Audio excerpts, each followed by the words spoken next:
मैं मानती हूँ मुख्यमंत्री जी, आपकी बात बिल्कुल सही है, पर इस बार इन्होंने अपनी पत्नी को नहीं, इस प्रदेश के मुख्यमंत्री जी को धमकी दी है और इसी बात को लेकर हम सारे कार्यकर्ता आक्रोशित हैं।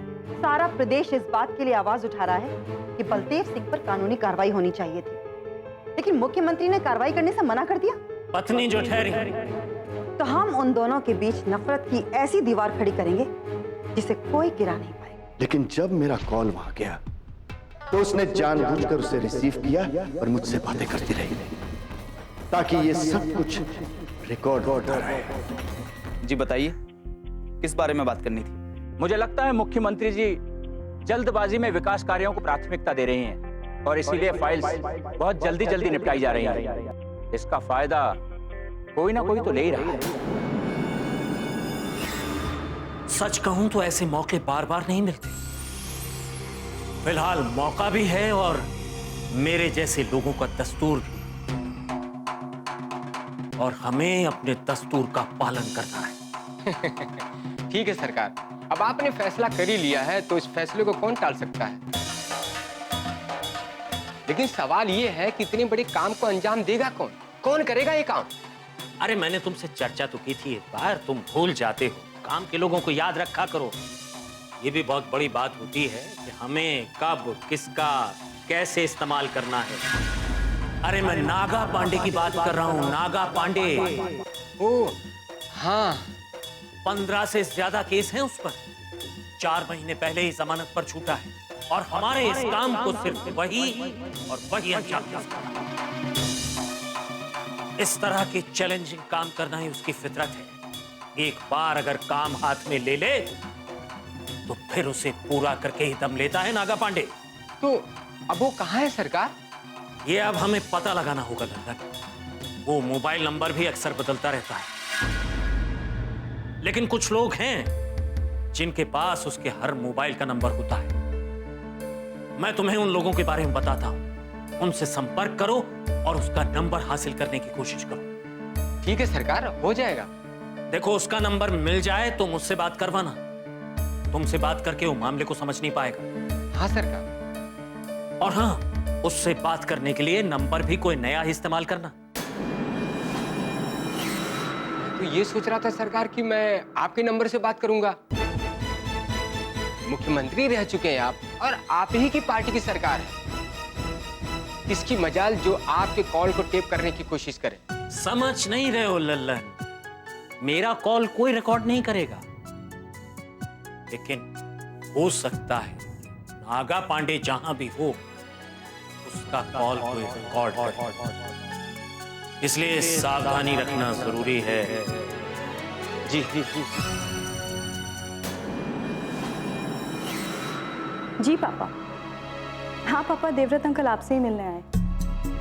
हाँ हाँ, वो इसी मुद्दे पर बात करने आए। जी ठीक। पापा आने वाले हैं, आप बैठिए ना। अंकल, बलदेव सिंह जी पर कोई कार्रवाई तो नहीं होगी ना? हाँ, पर यह बात तो साफ हो चुकी है ना। मीडिया में बलदेव सिंह जी ने जो धमकी दी थी वो आपने भी सुनी होगी। हाँ, सुनी तो है। अगर आपने वो धमकी सुनी है तो वो शब्द भी सुने होंगे। आप ही बताइए, क्या वो शब्द कोई पति अपनी पत्नी के लिए इस्तेमाल करेगा? तुम कहना क्या चाहती हो? मैंने बड़े ध्यान से उनकी बात सुनी और समझने की कोशिश की। मैं जानती हूं कि इस मुद्दे पर मेरा बोलना उचित नहीं है, फिर भी मैंने जो समझा वो बस बताना चाहती थी। हाँ बोलो। अगर हो सके तो उस वीडियो में बलदेव सिंह जी के बोले हुए शब्दों पर ध्यान दीजिए। वो एक पति की भाषा नहीं लगती और ना ही उस धमकी को पति पत्नी के बीच में होने वाली नोकझोंक कही जा सकती। हाँ, बात तो तुम्हारी ठीक है। देखा जाए तो खुले तौर पर बलदेव सिंह जी ने मुख्यमंत्री जी को जान से मारने की धमकी दी, ये कहकर कि वो सबके हैं और किसी के भी नहीं। ये बात तो साफ है कि वो कुछ भी कर सकते और कोई भी कदम उठा सकते। तो तुम कहना क्या चाहती हो? इस बात को गहराई से समझने के बाद मुझे बलदेव सिंह जी के मकसद और मंसूबों पर शक हो रहा है। आखिर वो चाहते क्या है? देखो ज्योति, अगर ऐसी बात है तो तुम्हें ये सारी बातें मुख्यमंत्री जी को बतानी चाहिए। नहीं अंकल, मैं ये सारी बातें करके उनके दिल को ठेस नहीं पहुंचाना चाहती। और ये बातें बताने से हो भी क्या जाए? ज्यादा से ज्यादा क्या होता, उन पर कानूनी कार्रवाई होती। पर वो कोई छोटे मोटे आदमी तो है नहीं। 2 घंटे में जमानत मिलती और वो छूट जाए, और मुख्यमंत्री से उनके रिश्ते और खराब हो जाते। इस बारे में सोचिएगा सर। जब तक पापा नहीं आते आप बैठिए, मैं चाय लेकर आती हूँ।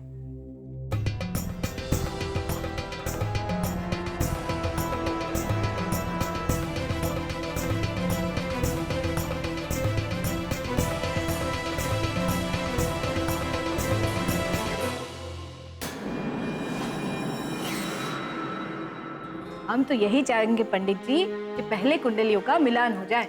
क्यों नहीं बहन जी, कुंडली मिलाने में क्या वक्त लग सकता है। आज ही मैं जाकर दोनों की कुंडली मिला लूंगा, और गुण, नक्षत्र, योग, करण ये सभी तरह से देखकर मैं दोनों की कुंडली बता दूंगा कि मिल रही है कि नहीं मिल रही है। ठीक है पंडित जी, वो क्या है ना, हम इन बातों में बहुत ज्यादा नहीं मानते, पर अब परंपरा है तो निभानी तो पड़ेगी। अरे बहन जी, कुंडली का मिलाप करके अगर दोनों का रिश्ता जोड़ा जाए तो उस रिश्ते में कदापि आंच नहीं आती। आप ठीक कह रहे हैं पंडित जी, आजकल शादियां टूट भी बहुत रही हैं। उसकी वजह यही है कि लड़के और लड़की की कुंडली नहीं मिलती है, गुण नहीं मिलते, और वो घर से भागकर शादी कर लेते हैं। अब पंडित जी आप तो यही कहेंगे ना। पहले के जमाने में तिथि, योग, नक्षत्र, कुंडली मिलाकर शादी के बारे में सोचा जाता था। इसके लिए शादियां कायम रहती थी। कम से कम इस हद तक तलाक की बातें सुनने में नहीं आती थी। ठीक है पंडित जी, अब इन सब बातों का तर्क अपनी जगह ठीक है।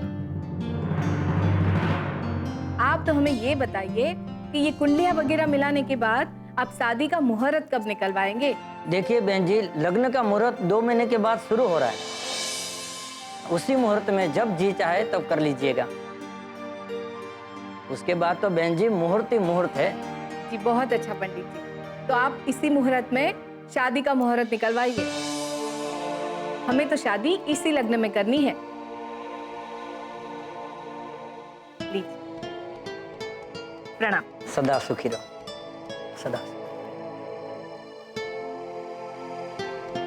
निधि बेटा, निधि। जी माँ। 2 ही महीने में लग्न के मुहूर्त शुरू हो रहे हैं, और इसी मुहूर्त में तुम्हारी शादी का मुहूर्त भी निकलवाया जाएगा।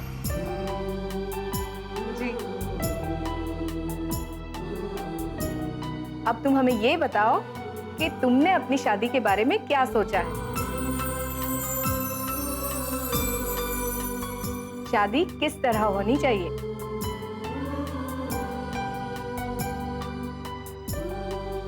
माँ,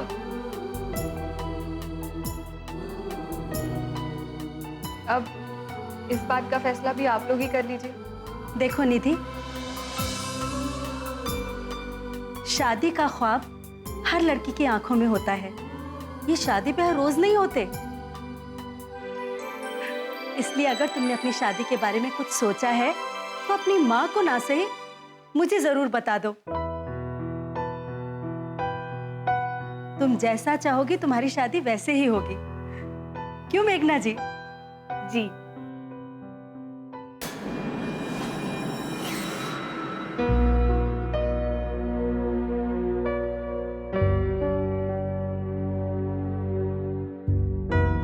प्रदीप जी नमस्ते। नमस्कार। मैम कहाँ है? वो तो फूड डिपार्टमेंट के साथ मीटिंग के लिए गई हुई है। खाने पीने की तमाम वस्तुएं जिन्हें कोल्ड स्टोरेज नहीं मिलता है और वो खराब हो जाती है, तो ऐसे में बहुत नुकसान होता है, और महंगाई बढ़ने का ये भी एक बहुत बड़ी वजह है। पर केंद्र सरकार भी तो इसके लिए योजनाएं लेकर आ रही है ना, ताकि खाद्य सामग्री को संग्रह करके रखा जा सके। मैडम तो केंद्र सरकार की सारी योजनाओं की समर्थक हैं, और उनके साथ चलते हुए मैडम भी वो सारी योजनाएं यहाँ लाना चाहती हैं। खैर, आप बताइए, आपको मैडम से क्या बात करनी थी? मैंने आपको उस दिन वो फाइल्स दिखाई थी, आपने मेरी बात पर ध्यान नहीं दिया। पर मैं दावे के साथ कह सकती हूँ कि इस ऑफिस में कुछ ना कुछ गड़बड़ी हो रही है। छोटी सी लापरवाही हमारे सरकार के माथे पर दाग लगा सकती है। प्रदीप जी, आपको मैम को सही तरीके से गाइड करना होगा। हम कोई गलती नहीं होने देंगे, लेकिन ऐसा हुआ क्या है? कोई तो ऐसा है जो फायदा उठाना चाह रहा है, क्योंकि इस सरकार में भी जाने अनजाने ऐसे कॉन्ट्रैक्ट दिए गए हैं जो हो सकता है किसी की राजनीतिक साजिश हो। और हो सकता है इन सबके पीछे बलदेव सिंह का हाथ। आप किस घोटाले की बात कर रही हैं? क्योंकि सरकार के बनने से लेकर आज तक हमने हर कदम फूंक फूंक कर रखा है, और जितनी भी फाइलें मंजूरी के लिए हमारे पास आती है, हम खुद उन्हें चेक करवाते हैं, उसके बाद उन्हें आगे बढ़ाते हैं। तो फिर ये कैसे हो सकता है? हुआ है प्रदीप जी, मैं आपको सारी डिटेल बताती हूँ, फिर शायद आपको समझ में आए।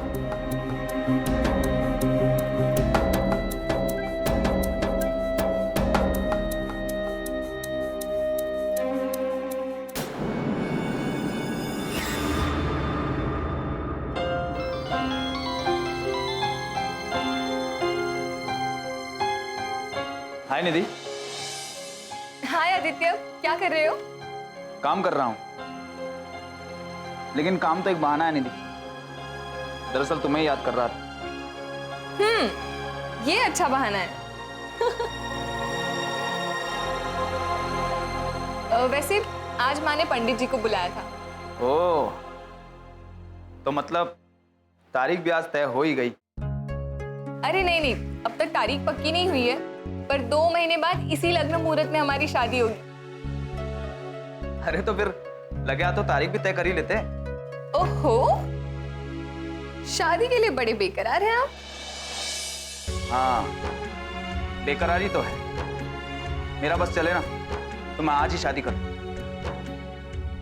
लेकिन तुम तो समझ ही नहीं पाती हो कि चाहत किस कदर तड़पाती है। बस बस, ज्यादा दीवाना होने की जरूरत नहीं है। अच्छा ये बताओ कि मैडम ने तारीख क्यों तय नहीं की? अभी तो दिल मिले हैं जनाब, कुंडलियों का मिलना बाकी है। बस दिल के साथ कुंडली भी मिल जाए तो शादी भी हो जाएगी। अच्छा, मुझे छेड़ रही हो? वैसे माँ ने कहा है इसी लग्न मुहूर्त में शादी होगी। 1-2 दिन में तारीख भी पक्की हो जाएगी। निधि, ये क्या बात हुई? आजकल इन सब चीजों को कौन मानता है? अरे बाबा, माँ भी नहीं मानती, पर आंटी का कहना था कि कुंडलियां भी मिल जाए तो सही रहेगा। चलो ठीक है, देखते हैं कि कब तक इंतजार करना पड़ता है। Okay, bye.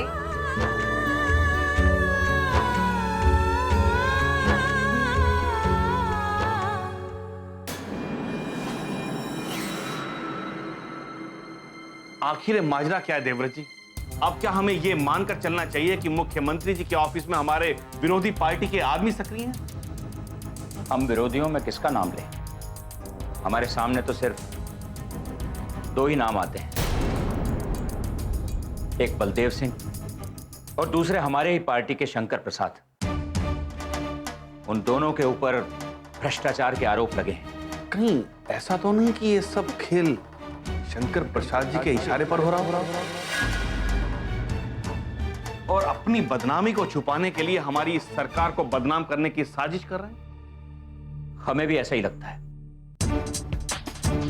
शंकर प्रसाद जी मुख्यमंत्री जी से खार खाए बैठे हैं, बदला लेने की फिराक में। जिसके अंदर इतनी नफरत हो वो किसी भी हद तक गिर सकता है, कुछ भी कर सकता है। आप बिल्कुल ठीक कहते हैं देवव्रत जी। उन्होंने अपने आप को खुद को बचाने के लिए सरकार को समर्थन दिया था और अब कानून का शिकंजा उन पर बुरी तरह से कसता जा रहा है। इस बात का गुस्सा तो उन्हें होगा ही ना।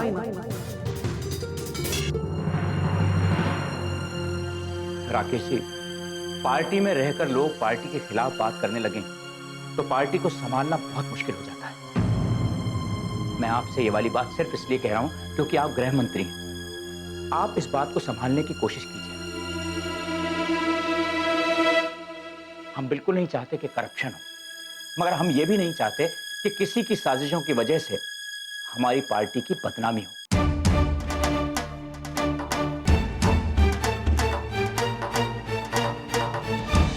लेकिन सच तो यही है ना कि फोन पर आप क्या दे रहे थे? मैंने कहा ना कि मैं किसी को सफाई नहीं देना चाहता। ये मेरा घरेलू मामला है और मैं चाहता हूं कि इसे मुद्दा ना बनाया जाए। यानी कि आप अब भी उन रिश्तों को निभाना चाहते हैं? जिंदगी का भंवर है। सर, आप मेरी बात क्यों नहीं समझते? जब मुख्यमंत्री जी ये साबित करना चाहती हैं कि वे आज भी एक अच्छी पत्नी है, तो आप जनता को ये संदेश क्यों देना चाहते हैं कि आप एक अच्छे पति नहीं हैं?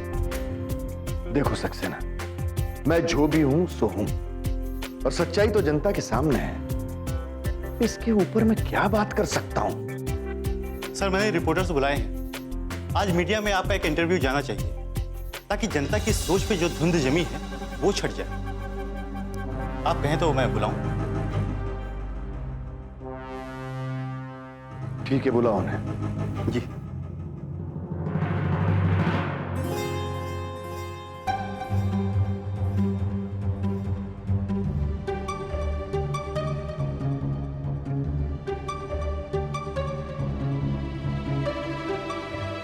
आइए। नमस्ते, आइए बैठिए।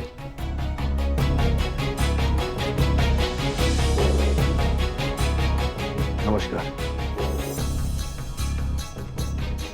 फोन पर आपकी कही हुई बातें जो मीडिया में चलाई जा रही है, उनके बारे में आपका क्या कहना है? क्या वो आवाज आप ही की है? मैंने हमेशा सच्चाई की राजनीति की है। मैंने सच को कभी झुठलाने की कोशिश नहीं की। फोन पर जो आवाज है वो मेरी ही है। लेकिन उस बात को सुनकर ऐसा नहीं लगता है कि एक पति अपनी पत्नी से ही बात कर रहा हो। ये बातें सबने सुनी हैं।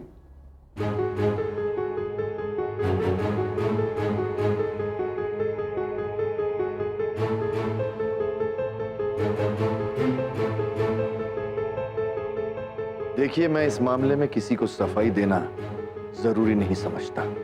बात सफाई की नहीं है, लेकिन सच तो यही है ना कि फोन पर आप क्या दे रहे थे?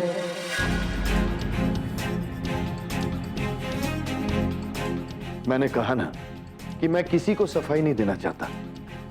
ये मेरा घरेलू मामला है और मैं चाहता हूं कि इसे मुद्दा ना बनाया जाए। यानी कि आप अब भी उन रिश्तों को निभाना चाहते हैं?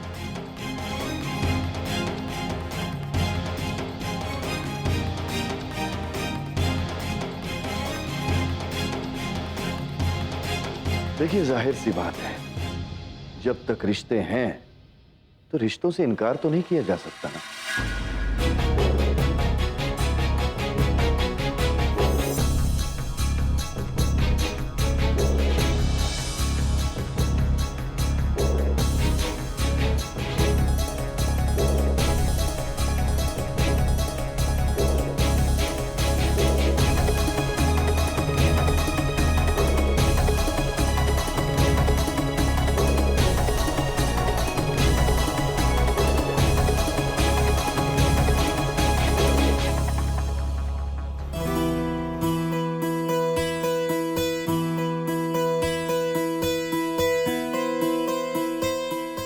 जीती रहो, बैठो। प्रदीप जी ने कहा था कि आपने बुलाया है, तो मैं मिलने चला आया। हाँ आदित्य, मुझे तुमसे बहुत सी बातें करनी है। जी माँ जी, कहिए ना। तुम्हारी शादी निधि के साथ तय हो गई है। मैं जानना चाहती हूँ तुम किस तरह शादी करना चाहते हो, सीधे साधे तरीके से या धूमधाम से? ये फैसला तो आप ही करेंगी माँ जी। आप जैसा भी कहेंगे शादी वैसे ही हो। और पिछली बार भी तो ये फैसला आपने किया था माँ जी। मेरा वो फैसला सही साबित तो नहीं हुआ, तो इसलिए आप ये फैसला नहीं लेना चाहते। लेकिन माँ जी, ये फैसला आपको ही लेना होगा। मेरी शादी में हर छोटे से लेकर बड़ा फैसला आपको ही करना है माँ जी। नहीं आदित्य, शादी को लेकर सबके अपने अपने सपने होते हैं।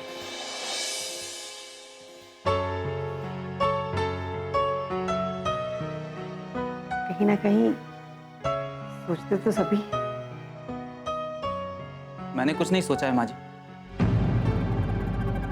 क्योंकि मुझे मालूम कि मेरे बारे में सोचने के लिए आप। मेरी मीनाक्षी भी घर से निकलकर चोरी छिपे शादी नहीं करना चाहती थी।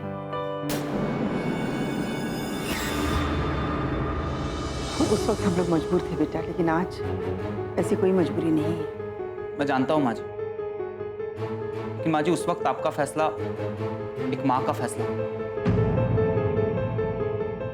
और इस वक्त जो आपका फैसला होगा वो एक मुख्यमंत्री का फैसला होगा।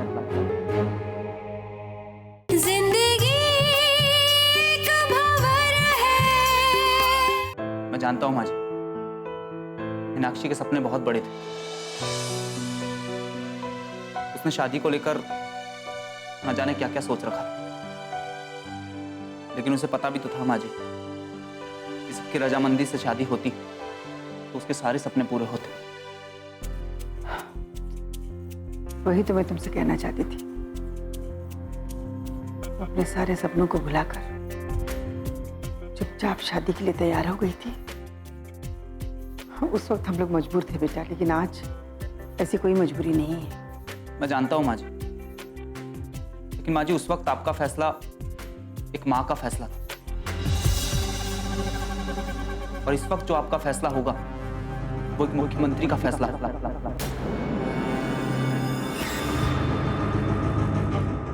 इसलिए माँ जी आपको जो भी फैसला करना है वो बहुत सोच समझ कर करना है। मुझे सोचने समझने के लिए क्यों कह रहे हो?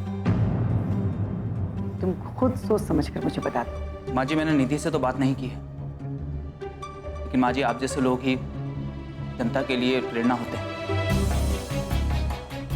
इसलिए हमें वही करना चाहिए जिससे जनता को एक प्रेरणा मिले। तुम कहना क्या चाहते हो? माँ जी शादी में धूमधाम पैसों की बर्बादी होती है, और मैंने देखा है पहले लोग धूमधाम से शादी करते हैं, बाद में उनकी आलोचना होती है। तुम चाहते क्या हो?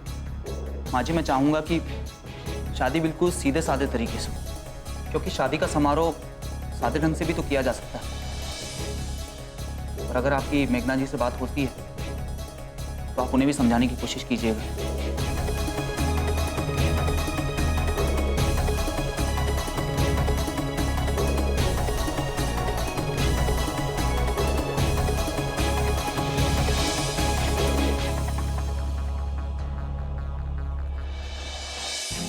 ये घर हमारा है, क्योंकि हम तुम्हारी धर्म पत्नी हैं, ब्याहता है हम तुम्हारी। ब्याहता का मतलब तो समझते होगे ना तुम? और हाँ, अगर नहीं समझते हो तो पापा जी से जाकर पूछना, क्योंकि मजबूरी में भी उन्हें माँ जी का नाम तो लेना ही पड़ रहा है ना। दिल मजबूत करके आना नागा, काम बहुत बड़ा है और तुम्हें इसकी पूरी कीमत भी मिलेगी।